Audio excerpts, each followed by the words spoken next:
Es imposible ser paraguayo sin una definición de propósito. ¿Cuál es nuestro designio colectivo?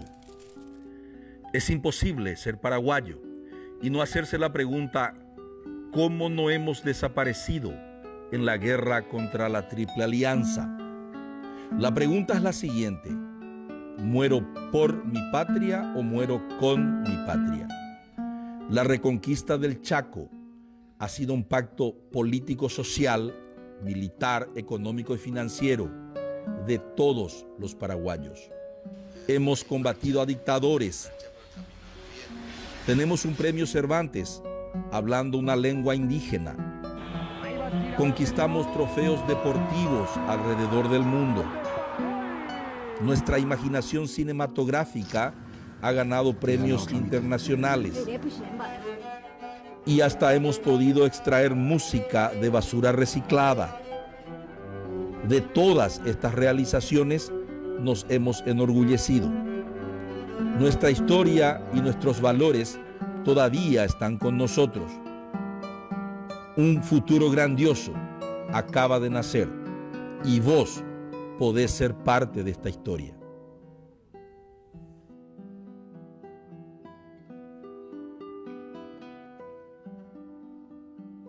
Gracias. Muy buenas noches, muchas gracias a quienes son fieles a este programa semanal que hemos dado en llamar Es imposible ser paraguayo y no tener una opinión sobre los grandes temas nacionales y también sobre los grandes temas internacionales que en este mundo globalizado siempre llegan también al Paraguay o a veces son hechos que salen del Paraguay y también afectan a otros países. En la mayoría de los casos son hechos de este mundo globalizado, interconectado. Y en este día estoy solo, no está mi compañero de camino, Eduardo Nakayama. Él me ha estado supliendo en los últimos 2 martes. Yo estuve en São Paulo, creo que, o en Buenos Aires, ya no recuerdo la primera vez. Y en el martes pasado estaba yo viajando un poco por el Perú, en un viaje académico. Y bueno, hoy estamos con el doctor Hugo Duarte, ya es un poco habitué de nuestro programa. Él es politólogo y profesor en la Universidad Nacional del Caaguazú. Estábamos hablando recién justamente sobre su rutina en la Universidad Nacional, donde él es miembro del Consejo Superior Universitario.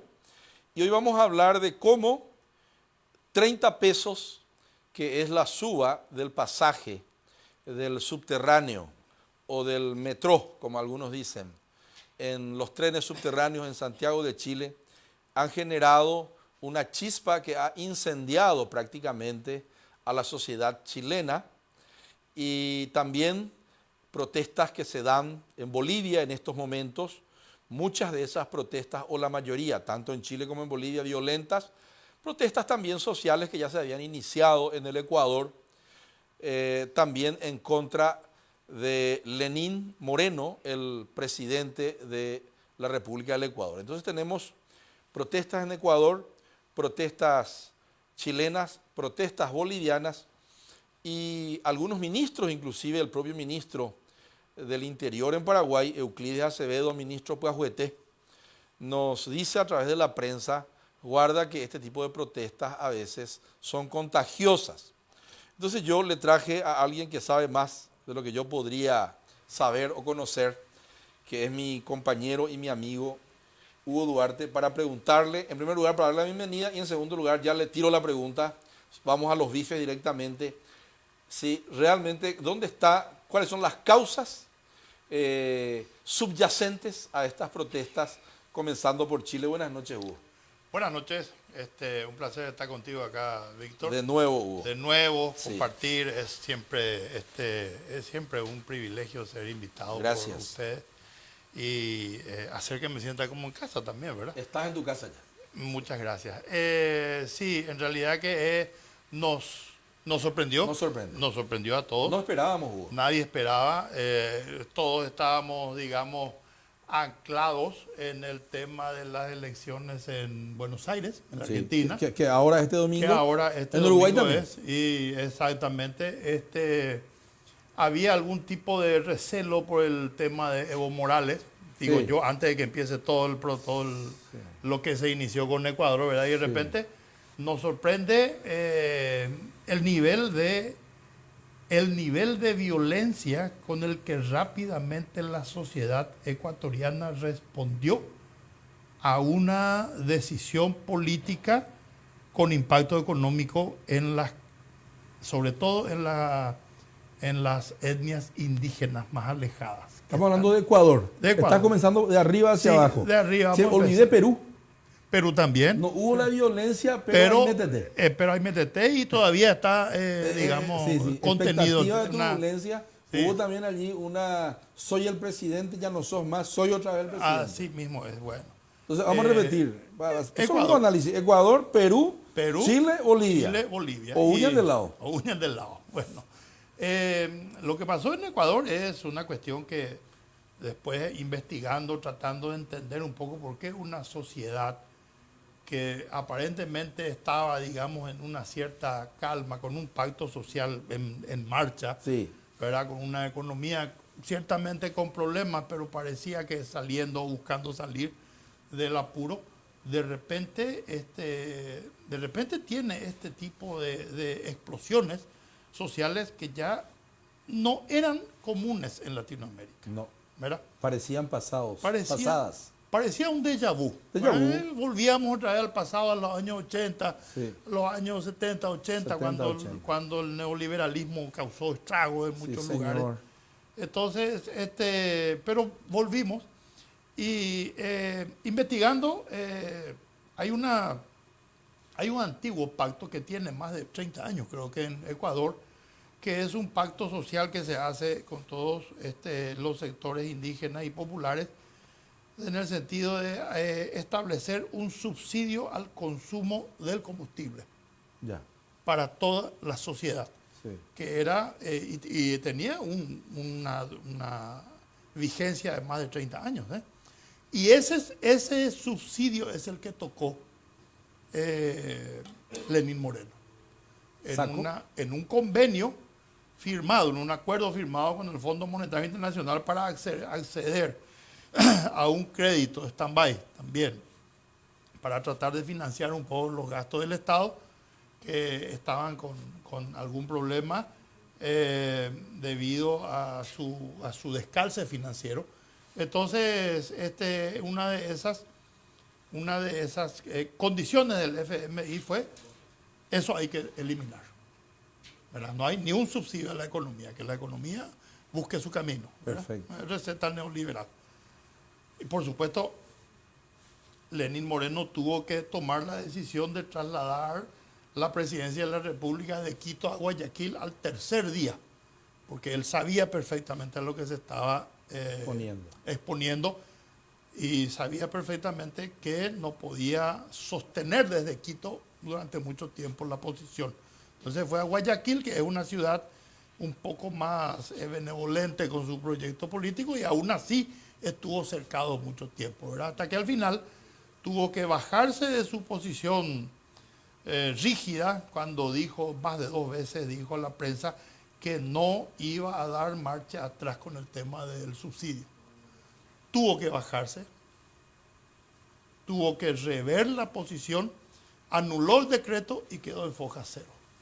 Y encima ofreció una política de promoción de ciertos y determinados sectores indígenas y campesinos para tratar de contener un poco. Entonces la organización indígena ecuatoriana, que es un Consejo Nacional de Indígenas del Ecuador, una cosa de la CONAIE, algo así, se sentó a la mesa a negociar. Pero todavía está eso, digamos, en proceso. La negociación está ocurriendo. Por suerte terminaron las movilizaciones, terminaron los actos de vandalismo y la violencia, y todo recuperó la calma, pero las negociaciones siguen. Luego... ¿Vas a bajar ya en el mapa o todavía? Voy a bajar el problema de Perú. Sí. Perú, un problema constitucional muy grave. El presidente de la República disuelve el Congreso. El Congreso le declara la incapacidad al presidente para gobernar, le nombra a la vicepresidenta, ¿verdad?, de la República. Luego, negociaciones políticas van y vienen, no puede asumir, la vicepresidenta renuncia y el Congreso de la y el presidente vuelve a asumir y dice otra vez, estoy en pleno uso de mis funciones. Nombra a algunos ministros, disuelve el Congreso, pero acá hay que hacer una salvedad. Sí. No existe probablemente en toda Latinoamérica ningún Congreso que tenga buena fama. No existe. Ni un Congreso. Entonces, cuando el problema es entre poderes del Estado y sobre todo cuando se trata pierde el legislativo. Cuando se trata de enfrentamiento de un presidente así como el presidente del Perú, que viene con la intención de reformar todo, ¿verdad? Inclusive sacrificando él mismo su propio mandato, sí, ¿verdad? Porque él ofreció su mandato, acortar su mandato para empezar todo de nuevo. Cortar su propia carne, su periodo. Así mismo. Entonces, cuando alguien así se enfrenta con una institución tan desprestigiada, en donde realmente la gente, el pueblo, la opinión pública tiene la impresión de que es un grupo oligárquico que capturó el poder político legislativo, ¿verdad? Y que a partir de allí administran sus propios beneficios. Y dentro de ellos, algunos beneficios para los sectores populares. Entonces, hay una crisis de representación. Esto le ayuda al presidente de Perú, ayúdame su apellido, Segarra. Sí, ya me voy a recordar. No recuerdo. Yo estuve ahí, estaba yo la semana pasada, bueno, pero enseguida me voy a recordar. Esto le ayuda a tener el apoyo de la opinión y de los sectores de la prensa, los sectores mediáticos. Entonces eso hace que pueda capear la situación y recuperar otra vez el control del poder, y ahora eso está, digamos, en proceso de solución. Martín Vizcarra, de resolución. Luego bajamos el mapa y estamos en Chile.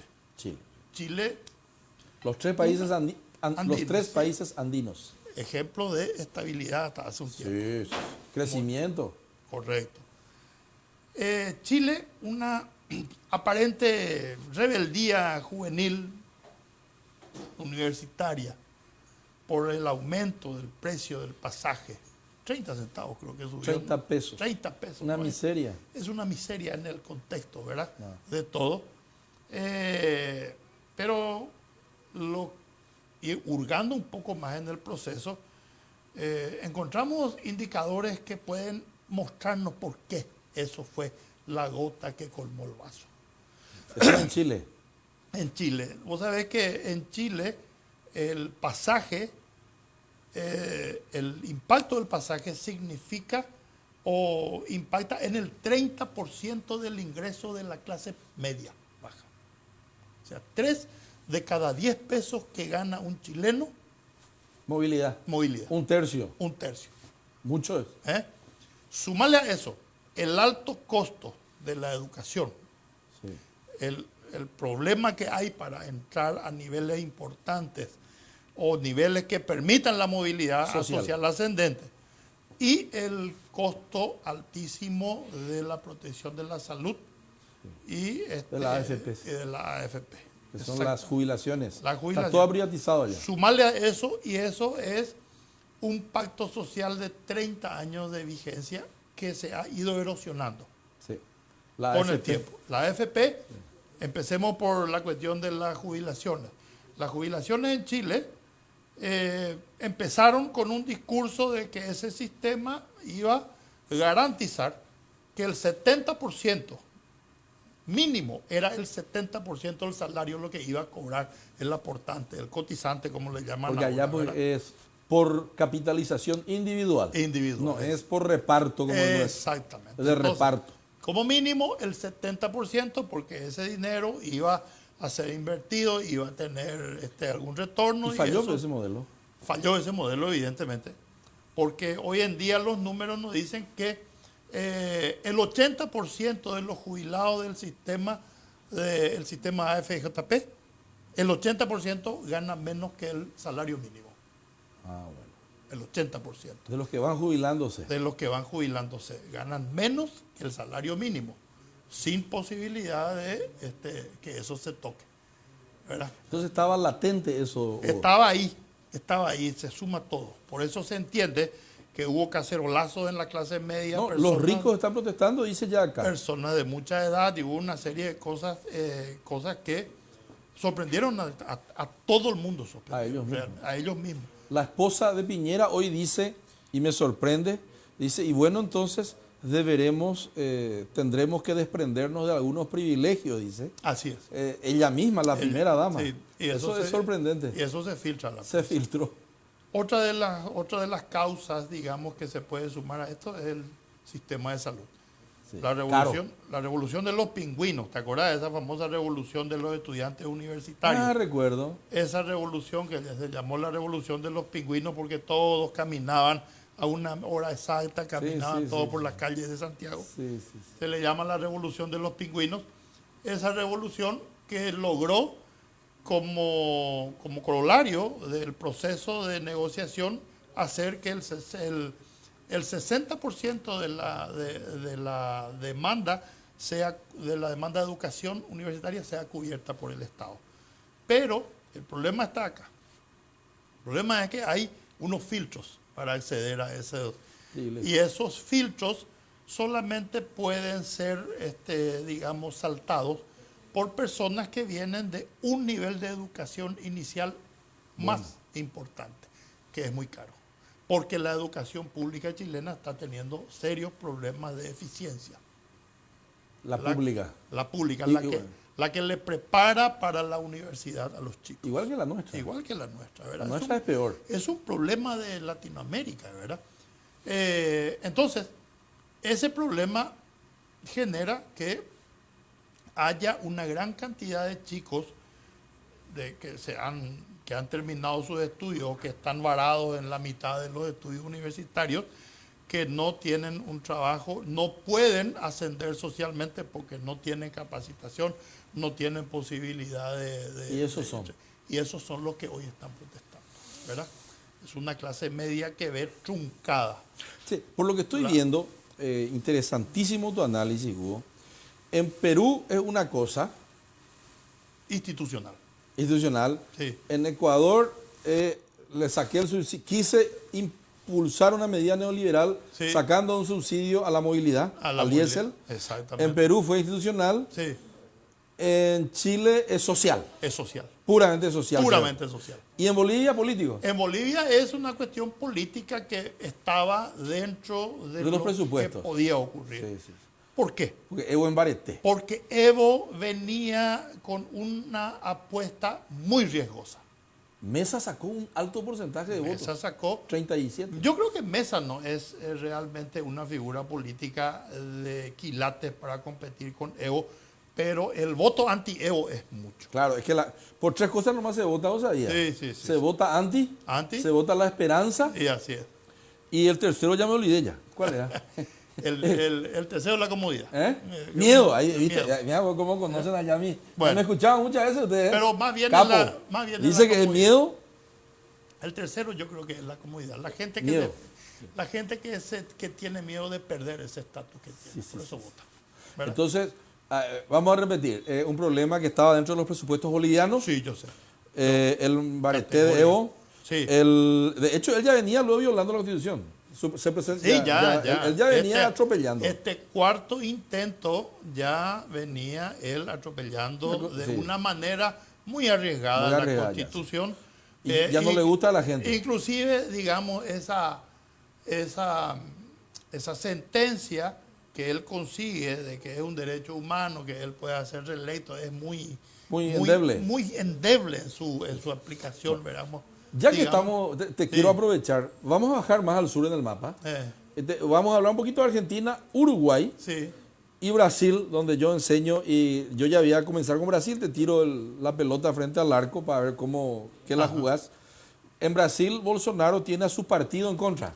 Totalmente. Su vicepresidente del partido dice, Ocara es un vagabundo, dice. Sí, pero ahora dice, pero una mujer engañada, dice el vicepresidente de su partido. Hoy dijo, ¿qué dice? yo soy como una mujer engañada. Sí, le prometieron. Y golpeada. Opa. Pero igual estoy acá porque es necesario seguir siendo fiel. Opa. Hoy dijo. Bueno, entonces, ese es Brasil. Sí.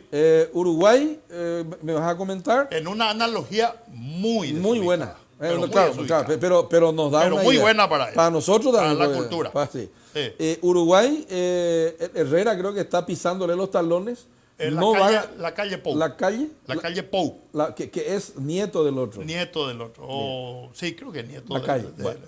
Nieto del famoso Luis Lacalle. Luis Lacalle. Exacto. En Uruguay no gana Martínez por basureada. No. Entonces van a una segunda. Probablemente. Van al balotaje. Van al balotaje. Y en el Argentina, la idea que tienen los justicialistas que ganan el balotaje. Comentame un poco. Argentina, Uruguay y Brasil. Y ya completamos. Yo creo Después, que. ¿qué es lo que nos falta? Nos yo falta creo los Venezuela, números. no nos falta. Y Yo Paraguay. yo he seguido las últimas investigaciones electorales, aunque han perdido bastante credibilidad. Sí. Pero en este caso de la Argentina hay un referente fáctico importante que son las PASO, ¿verdad? Perdió ahí el otro. Ahí Macri. hay 17 puntos de diferencia. ¿Verdad? Brutal. Brutal. Y aquellos que, digamos, estamos un poco en el mundo de las campañas electorales y que tenemos algún recorrido y que estudiamos este fenómeno, sabemos que hoy en día reducir 15 puntos en un mes es Imposible. una tarea Hercúlea. hercúlea, titánica y yo diría que en las condiciones de la Argentina imposible. ¿Por qué? Porque La gente vota con el estómago. Aparte de eso, las mediciones muestran que el deterioro de la imagen del presidente Macri sigue siendo sostenido. O sea que no para. Sí, ese es un valor, es una variable cualitativa que puede identificar que la gente ya tenga resistencia a votar por él. ¿Qué significa eso?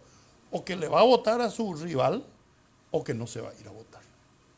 Claro, porque la única posibilidad que tiene un candidato, aprendí también a veces manejando algunas campañas. Sí, Siempre varias tenés campañas. varias campañas en Brasil, acá Sí. también. Una de los indicadores que solemos mirar, los que entendemos un chiquitito así, es que tenés que ver el rechazo. El rechazo. Porque un tipo puede tener 10% de intención de voto Sí. y 10% de rechazo. Fantástico. Sí, fantástico. Porque ese tipo tiene para crecer mucho. 80. Así es, en este caso no hay. Pero si el tipo tiene 30, que no está mal, ¿verdad? Intención de voto, pero tiene el rechazo luego 67, 3 nomás puede crecer. La última medición de Gustavo Córdoba, Sí, conozco. un encuestador Conozco, bastante importante en la Argentina. Gustavo Córdoba sacó el viernes pasado, creo que un estudio, en donde daba un 67% de rechazo para Macri. Y bueno, el tipo no puede crecer más No puede crecer más. en Así es. intención de voto. No, ya no puede crecer más. Llegó a su ¿Y el techo. otro cómo está, che? Y el otro está manteniendo siempre su imagen, digamos, por debajo de él está en 37, 38%. Pero el y estoy rechazo no equivocado, tanto. Su rechazo. Ese es su rechazo. Ese entonces puede crecer. Sí, sí, puede crecer. O por lo menos tiene la posibilidad de mantener. Y bueno, ¿y vos qué pensás Argentina? Yo creo que Argentina... ¿Primera vuelta? No, primera vuelta. ¿O ganar sube? Estoy casi seguro que va a ir. ¿Qué saco ahí te Yo no sé, pero va a tener, no sé cuánto, pero yo creo que va a tener holgadamente ese 10% de diferencia que necesita. Entonces, esa es Argentina. ¿Uruguay? Uruguay está jodido. Final de bandera verde. Final el de que bandera. gana por un hocico. Sí. Pero el balotaje, históricamente, el Partido Colorado y el Partido Blanco no han podido acordar nunca. Opa. Ya estuvieron en posición. O sea, vos decís que Martínez igual gana, che. Yo creo que en balotaje el problema fundamental va a ser superar esa vieja enemistad que hay entre el Partido Colorado y el Partido Blanco en Uruguay. No se unen. Nunca se Y unieron. uno de ellos irá al Frente Nunca. Amplio. Por eso O- siempre hubo 3 candidatos en Uruguay. y siempre ganó el Frente Amplio. Siempre ganó el Frente Amplio porque el abanico conservador de derecha No se une. nunca se unió. Pero si se unieran, ¿son mayoría? Si presentasen un proyecto común. Yo creo que Que son sí el mayoría. Frente Amplio lo presenta. Que sí el Frente Porque Amplio es un lo presenta. archipiélago también el Así- Frente así Amplio. mismo, pero Se presenta un frente pelean común. todos ahí adentro, me Pero- cuenta un amigo. Pero presenta frente común. Dice, exacto, dice que cuando llegan a un acuerdo, Sí, el que está en desacuerdo con el acuerdo que después la mayoría impone, sí, él tiene que presentar la propuesta. así mismo es.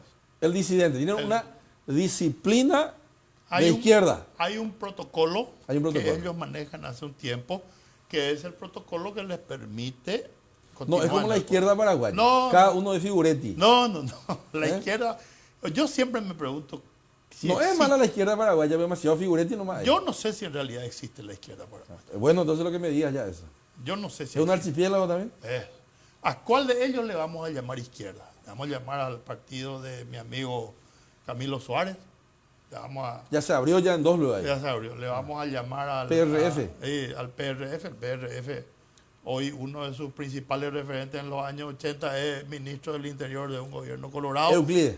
que representa, digamos, el pensamiento más conservador de ese partido. Sí, claro, claro. ¿Verdad? Que también tiene sus abanicos, pues. También tiene su abanico. Y el Correcto. PLRA tiene también su izquierda y ahí. Y el PLRA tiene también la izquierda, que es de Wagner, de Wagner. Bejarano, de Sí, Pacoa, sí, Pacoa. de toda esa gente es, digamos, de Y el un Partido sector Colorado no progresista. tiene una izquierda. Tiene también un sector progresista. Un poco, sí. Era Nicanor en una época. Nicanor en una época, Sí, sí, sí. estaba también, había un periodista que era muy cercano a Nicanor. Que no Ríos recuerdo. es también en el PLRA. En el PLRA también. Y después está el Frente Guazú. Pensamiento progresista. Después el Frente Guazú, que tiene a Archipiélago un referente de una iglesia con pensamiento conservador, pero muy clásico, Hoy Valenzuela como, Bien.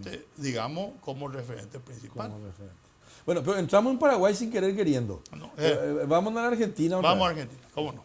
A Opeya Yuyegla a otro lado. ¿Cómo no? Ahí por- Entonces Argentina gana en primera vuelta y Uruguay ya me dijiste. Yo no Entonces, digo, espera, mira, yo no quiero decir que gana, pero viendo todo el escenario, Sí. tiene la mejor chance Chance. electoral que pudiera tener. y para Uruguay, si hay balotaje, gana el señor Martínez. No se unen los conservadores. ganar. Y nunca se unieron. O sea, no hay un referente para. Pero vamos a saber suponer, si se unen, gana. Gana. Si Bueno, se unen, Vamos gana. al Brasil. Sí. No hay elecciones. Hoy leí Pero en unos- picada cae Bolsonaro en Hoy popularidad. hoy leí unos números de los indicadores sociales de Bolsonaro. Sí, claro. Haremos.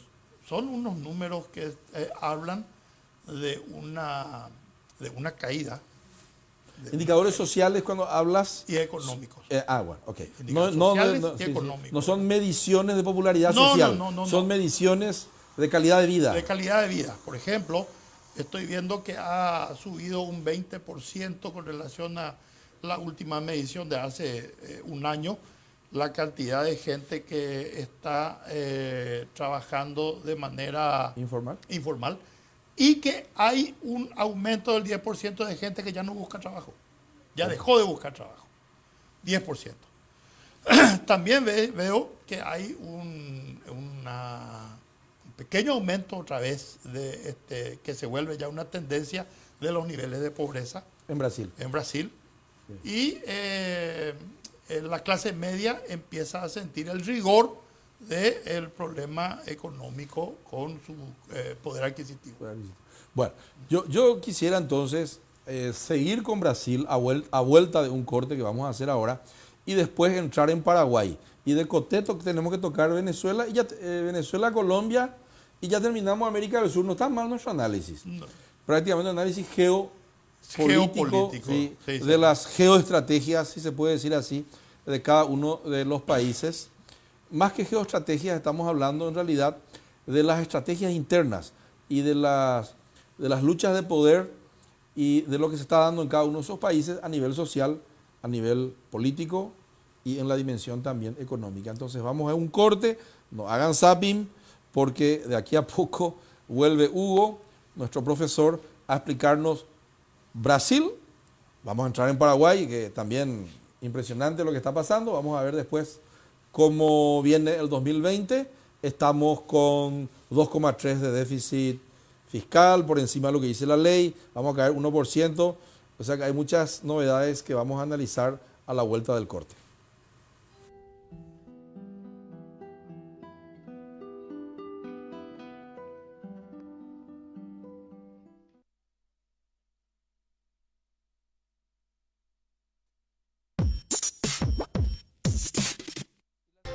Todos soñamos con nuestra casa, la propia, esa donde queremos crecer y ser felices. El BNF te ofrece el beneficio de la línea de créditos Ñanderoga Plaurá, con hasta 10 años de plazo al 9% anual y a sola firma para adquirir, equipar y amoblar, refaccionar o ampliar tu vivienda o para comprar el terreno donde vas a construir. Línea de créditos Ñanderoga Plaurá, otro beneficio del BNF. Acércate a una de nuestras 80 oficinas en todo el país o contactanos en nuestras redes sociales. Ahora, con Aretey Continental, da más gusto comprar, porque tenés 20% de descuento el primer domingo de cada mes en compras hasta 5 millones de guaraníes. Promoción exclusiva pagando con tus tarjetas de crédito del Banco Continental. Más información en www.bancontinental.com.py. Banco Continental responde. Contigo disfrutás de tus películas y series favoritas. Sumale a tu plan de TV 60 megas de internet para el hogar y navega a la mayor velocidad con hasta 25% de descuento. Llama al 021-618-9900. Tigo, en todo lo que te mueve. Los fondos patrimoniales de inversión son una manera sencilla y accesible para convertir tus ahorros en inversión. Con una mínima inversión inicial, tu capital se incorpora a un portfolio administrado por especialistas que buscan optimizar la mejor combinación de retorno-riesgo, teniendo la posibilidad de disponer de tu dinero en un plazo mínimo de 48 horas. De acuerdo a tu perfil de inversor y a tus objetivos financieros, Puente te ofrece fondos de renta fija en dólares y fondos de renta fija en guaraníes, conformados por bonos públicos y privados, así como CDAs, aportan rendimientos estables, liquidez y preservación del capital. ¿Estás listo para convertir tus ahorros en inversión? Ingresa a puentefondos.com.py y abrí tu cuenta. Puente, administradora de fondos patrimoniales de inversión, Sociedad Anónima. La vida es hermosa cuando disfrutamos lo que realmente tiene valor. Cuando sabemos con quién invertir nuestro tiempo. Cuando valoramos más el tamaño de los sueños que del...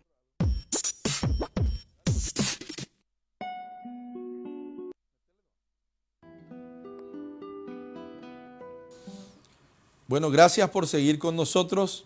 Estábamos hablando con mis asistentes técnicos que me recuerdan que ellos son como alumnos nuestros, Hugo, ya Sí. anotan todo ellos, ¿verdad? Y me dicen, no te olvides, doctor, que hay los siguientes votos. Dice, la gente vota por miedo,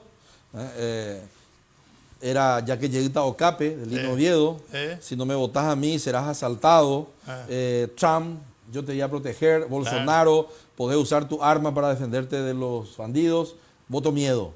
Está el voto esperanza, Lula venció. Que dice, a esperanza venció o miedo, dice. La esperanza venció el miedo. Después está el voto contra, que creo que de alguna manera fue Macri contra la señora K. Así es. Puede ser también, ¿no? También, sí. El señor Mario Abdo Benítez, también creo que fue un poco voto contra el señor Horacio Cartes. Y el de ayer de Evo fue contra Evo. Y el de Mesa, Sí.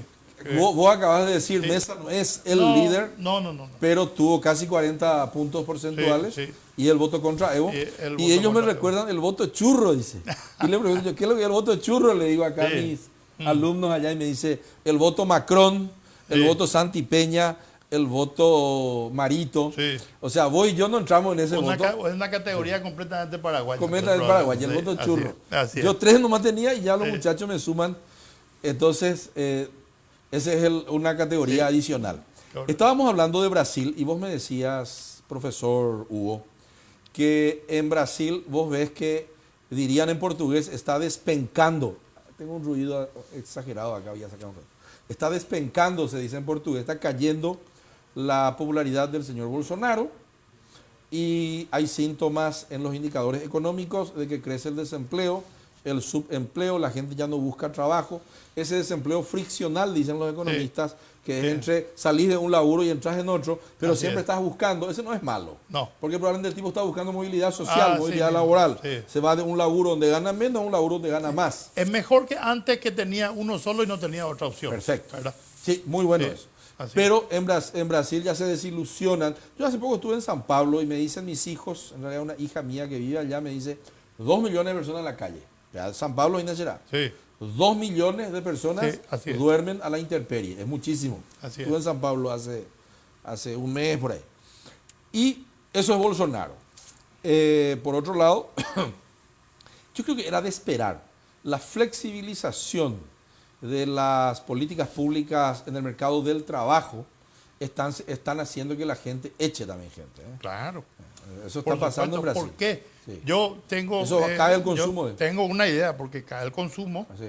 ¿verdad? Y la gente necesita entonces también, los empresarios necesitan cubrir un poco también sus costos, Sí, ¿verdad? Para de disminuir tal su- manera disminuir sus costos para poder... Y pasan tijera. Exactamente. Pasan la tijera. Y pasan la tijera. A los gastos. Rígidos. Rígidos. Overhead, Fundamentalmente. gasto fijo. Fundamentalmente. ¿Y eso? Por ahí empieza. Y eso también Desacelera la cuestión. desacelera la cuestión y presiona contra el Estado. Sí. Presiona Las con- demandas. Las demandas Quiero se van- salud, quiero educación, quiero casa, quiero pega, quiero amor. todo. Quiere Bolsa, todo. bolsa, fome cero mía. todo. Entonces, y esto es un problema que no es... Latinoamérica tiene nomás establecido siempre el estigma de la pobreza como uno de los referentes de marketing, ¿verdad? Sí, sí, Entonces, sí. nosotros tenemos... Sí, sí, sí, en sí. Latinoamérica es más común que aparezca la figura de una persona pobre en alguna calle de Lima o de La Paz o de Asunción o de algún lado, Sí. que aparezca una de las personas con un buen nivel de vida que está en algún club social o algo así. A diferencia de los Estados Unidos, donde generalmente no le muestran a los pobres, que son también una fuerte cantidad Sí, de grande, gente que pues. vive, Grande la que cantidad. vive bajo los puentes, que vive en la Homeless. calle, homeless, exactamente. Pero a ellos el marketing norteamericano, el New Deal, les mostró siempre como parte de una clase social en ascenso permanente, ¿verdad? Entonces, lo que nosotros tenemos acá es que hay una clase social que es la clase media, justamente en Chile, en Perú, en Lima también ahora se hizo escuchar, probablemente se va a hacer escuchar en Argentina. Hay una clase media Que reclama. que no es solo que reclama, que vio que la puerta al paraíso está ahí cerca No y llega. quiere entrar. Hay dos temas que quiero preguntarte, mi querido Hugo. Antes de entrar en Paraguay, que es el tema final, seguramente con el cual vamos a terminar este programa. Yo te voy a ayudar un poquito con Colombia. Sí, Tengo algunas ideas sobre Colombia. Estuve estudiando un libro que se llama Los retos del post-conflicto. Estuve leyendo un libro escrito por un guerrillero cue y por un profesor universitario que dicen que en Colombia esa transición que se inicia en el 2016 con la firma del Tratado de Paz, se tiene que ver todavía qué va a pasar en los 281 municipios de los 1.266 que tiene Colombia, en donde el 12% de la población era gobernada por un estado paralelo que se llamaba FARC y ELN. Y 3 años recién hace. 3 años, sí. Dice que dentro de 10 años recién se va a ver cómo culmina este proceso. este proceso. Así Porque la reconciliación, ese nos abrazamos todos, lagrimeamos todos, nos perdonamos todos, eso es muy lindo. Es una perspectiva cristiana, el perdón. Hay que reivindicar. Sí. Pero el perdón, si no hay cambios estructurales, si no hay salud y educación, van a volver a ocupar otros grupos delictivos, Así van a es. volver a ocupar. Se fue la FARC y va a venir otro. Porque las FARC y el ELN tenían una causa dupla, doble, ya supe. Una de las causas que ellos reivindicaban era la justicia social. Sí, Y la otra era el delito, el crimen, el botín. exactamente. Y a la hora de la verdad, la redemocratización, la reinstitucionalización de esa zona, a la hora de la verdad, quien te infome te impresa, dicen los brasileños. El que tiene hambre tiene prisa y va a volver nomás otra vez a plantar la coca, y va a volver nomás otra vez a industrializar la cocaína y esas cosas. Ahí ya te terminé Bolivia. Entonces, Sí. Perdón, Colombia, Colombia. sí, sí. Entonces, dicho esto sobre Colombia, ahora te quiero hacer dos preguntas. Y Sí. después venimos al Paraguay. Algunos amigos míos, y tuiteé esto, me dicen, Víctor, estos son los zurdos loquitos nomás los que en Chile están armando destrozos. en realidad son grupos ideologizados, esa palabra, ¿verdad? Como si fuera que la ideología solo de izquierda, también está la ideología vos sos profesor de ciencias políticas, Sí, ¿no? sí, claro. Es el Weltanschauung, dicen los alemanes, es la forma de ver el mundo, es la ideología, ¿verdad? Cómo vos ves un propósito, un designio, un futuro teleológico, ¿verdad? Cómo vos ves una narrativa futura de mejoría, eso es ideología. Puede ser de derecha, el mercado, en este caso, Sí. o puede ser de izquierda, un Estado mucho más interventor de la economía. Así es. Parezco un profesor, ya te estoy pareciendo ahora. Ya. Bueno, dicho esto, entonces yo lo que te pregunto es, ¿realmente en Chile son loquitos de izquierda que de onda nomás están destrozando? Por eso ellos están deslegitimados en sus quilombos que hacen. Porque cuando Dilma voló y cuando Lula se fue en cana y el Lavallato salió a la luz, también hubo destrozos. Yo enseño en Brasil y yo he visto destrozos en Curitiba, yo he visto destrozos en San Pablo, pero los destrozos causaban personas de clase media y de clase media alta y los hijos de los chuchis, ¿verdad? En Buenos Aires, cuando Macri comenzó el movimiento de Macri, yo estuve en una marcha en Buenos Aires, 1 millón de argentinos, hace 3 años, 4 años por ahí, cuando se desdibujaba a la señora acá. Sí. Y pierde después su candidato, ese que tenía una Scioli. sola... Scioli. Sí. Yo participé en una marcha en la 9 de julio y hoy tuiteé eso. Y toditos los que se iban casi caminando conmigo tenían camiseta Chemis Lacoste y tenían Rolex acá. Y estaban destrozando todas las calles aledañas a la 9 de julio. Entonces, cuando los destrozos son de derecha, ¿estás entendiendo? Son una protesta pacífica. Los Legítima. perros nomás dicen, legítima. Legítima. Pero igual nomás se destroza. Porque yo he visto los Mita y Chuchi, los chetos, atropellaban y rompían toda la vidriera. Ahí en las calles perpendiculares a la 9 de julio, Santa Fe. Sí. Que son calles llenas de vidrieras. Generalmente después dice que habían infiltrados en la marcha. Bueno, pero yo he visto Mita y Chuchi, Mita y Cheto, todito con esos championes que tienen Sí. la cosita así. Sí. Entonces está legítima la cosa.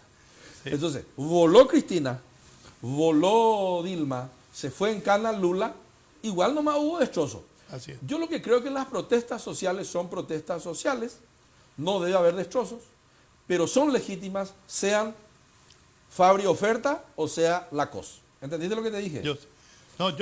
Yo creo que no depende de la clase social que toma la calle la legitimidad de la protesta. No depende. Claro. Yo lo que creo es que la legitimidad de la protesta depende de la causa, de lo que los Claro. motiva, ¿verdad? Claro. No se puede, por ejemplo, hacer una protesta para ir a pedir que deje, digamos, el Estado establezca el 14º salario para todo el territorio paraguayo. Esa es una causa, esa es una protesta absolutamente ilegítima de donde se mire. Claro. No importa cuál sea la No clase importa. social, ¿verdad? Claro. Bueno, pero si la... Entonces, si la- eso no es, lo que te pregunto es, ¿son loquitos de izquierda o hay algo más Es una mezcla. sustancioso? Lo que está ocurriendo en Los Chile, dos. según algunos sociólogos con quienes hoy estuve, dicho sea de paso, chateando sobre el tema, según ellos es una mezcla de todos. ¿eh? Los dos. Sí, hay Hay movimientos. anarquistas también. Hay movimientos sociales, universitarios, organizaciones civiles, organizaciones sociales, y hay también grupos anarquistas. Eso es Pero indudable. también cuando van los de derecha a protestar, también se mezclan. El anarquismo no es de izquierda. Eso. Eso es lo que hay que tener en cuenta. El anarquismo es La no intervención del Estado. una ideología que propugna la eliminación del Estado Claro. como mediador de las relaciones entre los seres humanos, entre los ciudadanos. No importa entonces para ellos que ese Estado sea de izquierda o de derecha, tiene que desaparecer.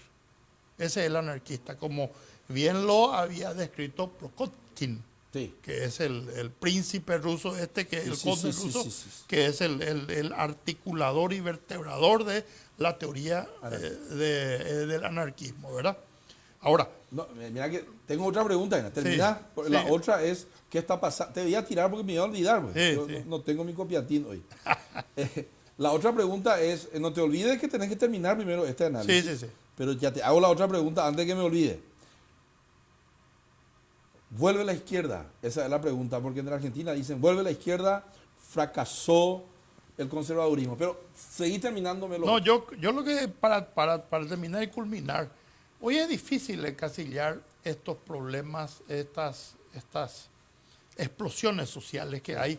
Es muy difícil etiquetar solamente como parte de un movimiento, porque sería muy generoso, me parece a mí, de parte del que etiqueta, darle todo el valor a la izquierda o lo que sea. Son protestas sociales que tienen diferentes matices y tienen diferentes miradas, ¿verdad? Hay gente que protesta porque ya no puede seguir estudiando, no puede seguir ascendiendo. Hay gente que protesta porque el capitalismo tiene que morir. Hay gente que protesta porque la salud pública no le permitió cubrir una enfermedad catastrófica de su familia, una cuestión de todo un poco. De todo un poco, y eso es lo que hay que entender. Cuando todas esas necesidades convergen en un elemento catalizador, es cuando El pasaje. explota el pasaje. Mira, tengo una tercera pregunta. Sí. Ya te hice la pregunta 1, la 2 era vuelve a la izquierda. Sí. Hay una desilusión con los gobiernos más conservadores, modelo Bolsonaro, modelo Macri. La O fracasa y mía y la Macri, pero no me respondas eso todavía. No. Y va la tercera.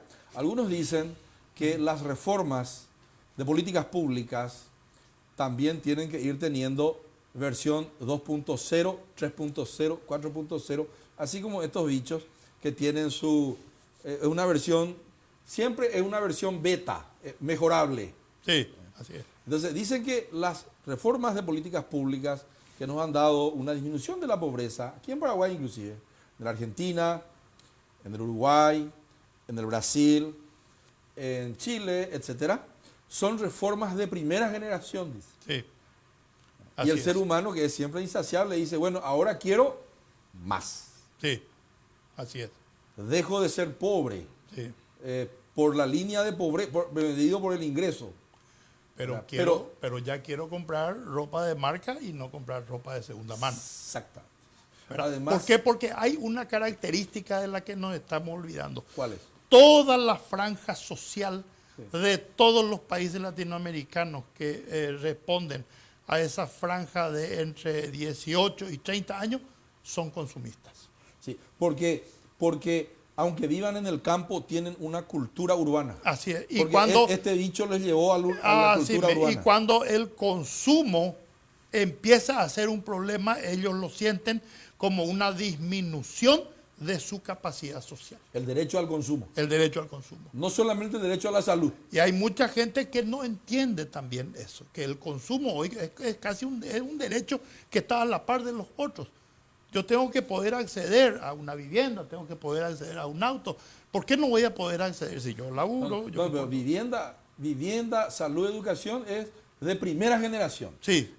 A A tecnología, tengo que acceder a mi Tengo laptop. que tener el último high-end de Sí. Y no es tener solo eso, tengo que tener mi computadora. facha, por ejemplo. Y tengo que tener mi computadora y tengo que Por ejemplo, el parecer. personal care. Tengo que parecer- me tengo que ir a teñirme mi cabello. Claro. No sé, si vos te teñís. Muy yo no, pocos ¿verdad? son las tribus. Yo no tengo luego para teñirme. Están desapareciendo. Yo casi ya no veo las tribus urbanas en nuestro país, por ejemplo, que tengan como característica vestirse de manera desfachatada. No. Anteriormente había más. Sí, sí, sí. Que estaban todos de negro. No, qué sé ahora yo. tenés que tener facha. Ahora ahí estamos, digamos, en la época de los yuppies, de nuevo. Yuppie, sí. Sí. Sí. Entonces, Yuppie es el Young Professional ¿por People. qué? ¿Por qué me parece Creo a mí? que- Yo leí una vez un artículo, una investigación muy interesante de un sociólogo brasileño justamente, que decía que la sociedad del consumo ha adoptado a los shopping como clubes sociales y los clubes sociales han quedado sin socios. Sí, vos sabés que yo también leí un artículo que dice que los shopping Ah. son las nuevas iglesias. Sí, A donde vamos los domingos, sí, cuando tenemos problemas existenciales, que generalmente los domingos aparecen. sí. Viste que el Así domingo vos haces el balance de tu vida. Así es. Tenés opción de irte al partido de fútbol, ¿verdad? O al shopping. O el shopping o la iglesia. Sí. Pero como la iglesia ya no está de moda, Sí. entonces te va al shopping y ahí una sacerdotisa, dice, agarra y te prueba un perfume y te dice, señor, usted tiene que tener este perfume para estar on fashion. O Sí. si no tenés este zapato, este pea, este amoa, vos estás out. Y La otra opción es jugar la lotería, que ahí de los domingos sale ese amarillito que... O te suicida. Esa es la cuarta opción, ¿verdad? Mira, fue tan grave lo que ocurrió en Chile para todas las clases sociales que vos sabés bien que el barrio de mayor nivel social de Santiago de Chile es Las Condes. Sí. Providencia, Las Sí. Condes, Ñuñoa, Macul, Ñuñoa, Cuapalento se ve. pero Las Condes es el más tradicional. El más chuchi. El más chuchi. Y Providencia le ha hecho. yo he visto, porque... En Las Condes hay también escándalos. No es solo escándalo. ¿Qué hay? Han cerrado las calles los vecinos porque no Los quieren chuchis. y llaman que vengan los militares a hacer guardia porque Allí. no quieren que vengan ni Los pobres. ni los estudiantes. Claro, hay una aporofobia muy fuerte ahí, ¿verdad? Hay una aporofobia muy fuerte. Los pobres son un peligro. Acá también he visto en unos barrios de Asunción que hay un cartel grande de unos vecinos de un barrio de Chuchi y dice: señor intendente, que no pase nunca por acá el micro, dice. Y sí. No, y en Que no realidad... vengan nunca al micro por acá, que los pobres nunca pasen delante de mi casa, dice. En realidad, Espectacular. en realidad la tendencia de ir privatizando los barrios se va imponiendo. espacios también, públicos. Los espacios públicos. Ahí, ahí cerca de la iglesia de la Merced hay un tramo de calle que tiene, creo que viven como 7, 8 Cerraron. familias y ya cerraron la entrada. Hay un guardia de seguridad que... Bueno, Sí. vamos a ir avanzando en la geografía Sí. económica y ahora entramos por fin a nuestro querido Paraguay. Paraguay. ¿Cómo es que dice esa canción? Que no hay cosa parecida al Paraguay. No, Como dice, nuestras costumbres no tienen nada que se que parezca parezcan a otra nación. otra nación. Así mismo. Apuca se direigo. Sí, sí. Entonces dice, nuestras costumbres no tienen nada Que se parezcan a otra nación. Somos una isla rodeada de tierra. tierras y roabasto. Como dice Roabasto. Entonces, como nuestras costumbres no tienen nada que se parezcan a otra nación, Sí. ahora analizamos cómo está la economía paraguaya, la política y la sociedad paraguaya. Después yo te complemento. Bueno, en realidad que la política paraguaya está la situación política paraguaya está en un momento de calma, pero la calma no significa que pasó la tormenta. Calma, contención. Hay unos cambios que se hicieron, y creo que el presidente de la República... Hizo un buen cambio, sí. El presidente de la República Leyó algo. leyó la necesidad de mover algunas piezas y también leyó la necesidad de recuperar y ganar un poco más de tiempo para poder desarrollar su programa, o por lo menos sus proyectos para poder desarrollarlos porque tiene un tiempo acotado, 5 años, ¿verdad? Muy rápido nomás cayó en su popularidad. Y demasiado rápido cayó en su popularidad, que le resta margen de maniobra para liderar un poco algunas de los cambios y de los Medidas proyectos, futuras. de medidas futuras, le quita un poco de movilidad. Inclusive, ¿por qué? La gente dice que no maneja, no. Resulta que la presión mediática sumada a una presión a través de las redes sociales impacta en diputados y senadores también. Entonces, ya no es aquel que va y vota ciegamente, ya piensa un poco también en su supervivencia política y empieza a analizar cuál va a ser su posición final ante tal o cual cosa. Y bueno, entonces, esos cambios yo veo que son beneficiosos. Muy bien. Son buenos para ¿Ya descomprimir se la disipó situación. todo el juicio político? Yo creo que sí. Sí. Yo creo que el juicio político es un tema Pasado. terminado. ¿Sabes por qué? Porque el juicio político no depende de el documento acusatorio. Sí, Depende de que tengas la voluntad política de la mayoría para que eso ocurra. Y yo creo que esa figura es la que está. Hay como una voluntad política de tratar de sostener este modelo y tratar de ayudarle al presidente a que reconduzca, digamos, este proceso, ¿verdad? Eso es bueno en momentos en que la economía cae. Yo creo Hugo, que te lo estoy que yo contando. veo, lo que yo estoy viendo con preocupación es que cuando la economía cae, y sabemos perfectamente de que cuando la economía en nuestro país cae, el sector que más rápidamente se pauperiza es el campo, Sí. ¿verdad? Cuando vemos, entonces lo que yo veo es que aunque el gobierno tiene las herramientas institucionales para tener una participación más fuerte y más activa en eso. Sin embargo, no estamos viendo que esté en la primera línea, que es el Ministerio de Desarrollo Social. ¿Cuál es ese? Es donde el ministro Varela... Secretaría de Acción Social. Era antes, ahora es Ministerio de Desarrollo Sí, Social. el señor Varela de El Caguazú. ministro Varela, un buen funcionario, Sí, sí, sí. una persona con un buen caudal político, con una buena figura política. Sin embargo, tiene que tener mayor protagonismo en esta etapa, porque es la primera línea de contención de las caídas que puede tener ciertos sectores de la economía y que puede hacer recrudecer otro tipo de problemas sociales. Para evitar el caos justamente Para político. evitar el caos político tiene que ser más activo. Eso se llama alivio de pobreza. Alivio Porque de la pobreza. reducción ya en No, el Ministerio no. de Industria. Alivio. Evitar que más gente caiga, Caiga. digamos, en esos niveles en donde ya la posibilidad de que piense lo que va a hacer está alejado de la... Bueno, te Alivio. cuento cómo va a estar la economía en el 2019. Sí, Porque mañana el diario 5 Días hace una conferencia con el doctor Ramírez, estoy yo, y está también una economista que pido perdón, en este momento no recuerdo su nombre, y lo que vamos a plantear es las perspectivas y los escenarios económicos en el 2020. Y lo que ahora tenemos es, ¿cómo? Patricia Goto, el señor Ramírez y yo, el que era ministro de Nicanor. ¿Te acuerdas? El canciller. Sí, el canciller. Sí, el Ya canciller. sé. Muy Ya. preparado. Sí, muy Casi preparado. llegó a ser presidente de lo que hoy es el Banco de Inversiones de la América del Sur, que Sí, es sí, sí. la Sí. CAF, la Corporación Andina de Fomento. Así mismo. Un excelente profesional. Yo soy ahí el más recluta entre los tres, que entro también, no sé, me pusieron por Walcover.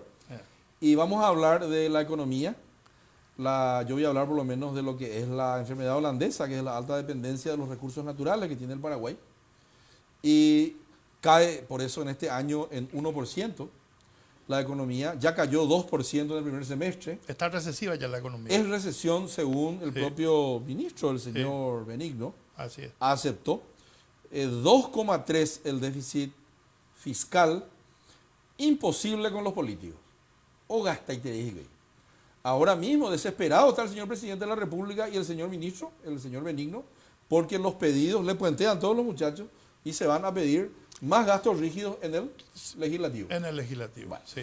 Después tenemos una inflación que está controlada al 3,5, 4%, pero lo grave es que toda deuda que se emitió, o gran parte de la deuda que se emitió y la que se podría emitir, ya es para darle sostenibilidad a los pagos de los servicios de deudas anteriores. Así es. O sea, Ocarus Guaires y Cuelo Mitad. Así mismo. Están endeudándose así como Deuda hacen va a muchos. pagar deuda. Así como hacemos Ah, muchos, yo sí. me incluyo también, Sí. que a veces me endeudo para pagar otra deuda y ahí voy. Eso se llama técnicamente bicicleta. Bicicleta, sí. Cuando comenzamos a bicicletear es porque la sostenibilidad no se da y eso es porque lo que se recauda se va a todos los gastos rígidos. Sí.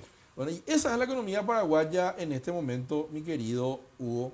Y ese es el escenario para el año que viene también.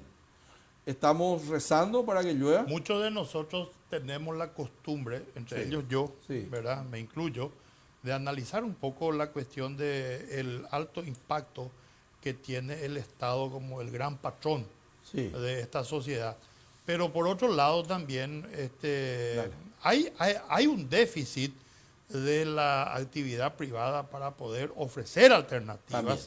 ¿verdad? Entonces estamos en una especie de cuello de botella, ¿verdad? También el sector privado Ah.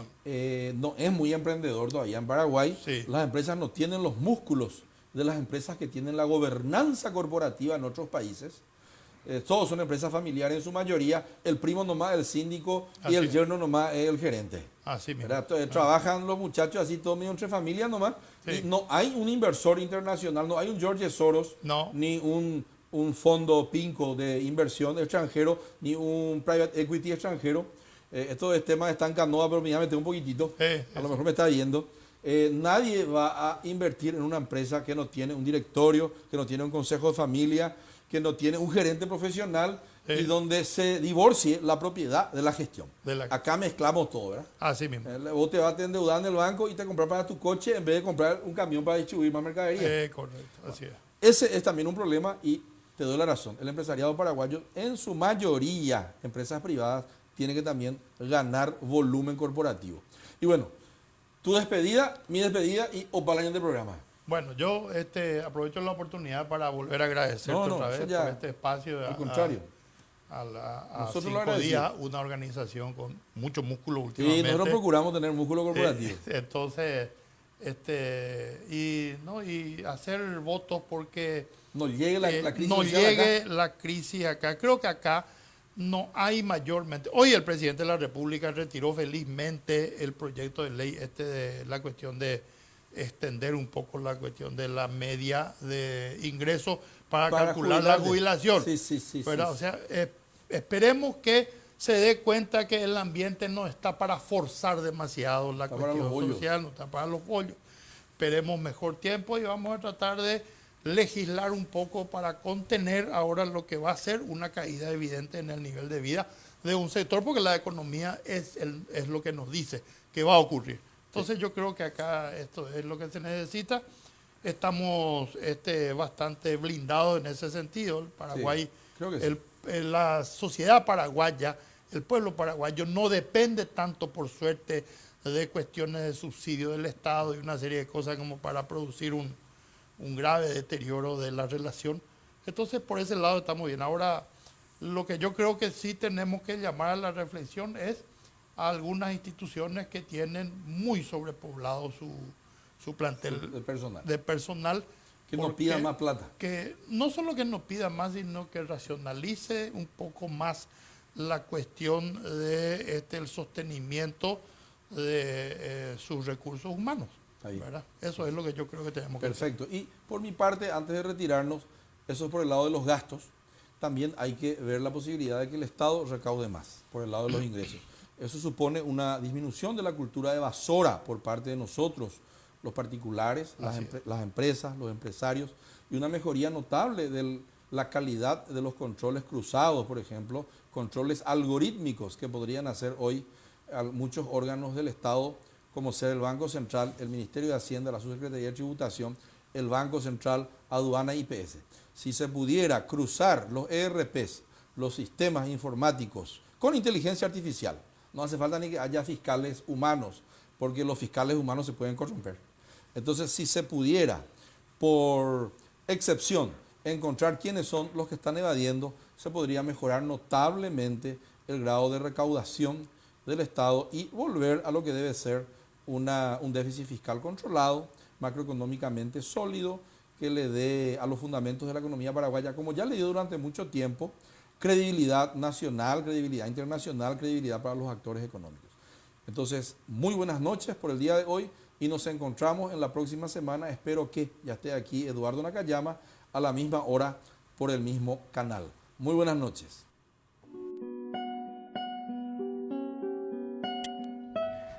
Es imposible ser paraguayo sin una definición de propósito. ¿Cuál es nuestro designio colectivo? Es imposible ser paraguayo y no hacerse la pregunta ¿cómo no hemos desaparecido en la guerra contra la Triple Alianza? La pregunta es la siguiente: ¿muero por mi patria o muero con mi patria? La reconquista del Chaco ha sido un pacto político-social, militar, económico y financiero de todos los paraguayos.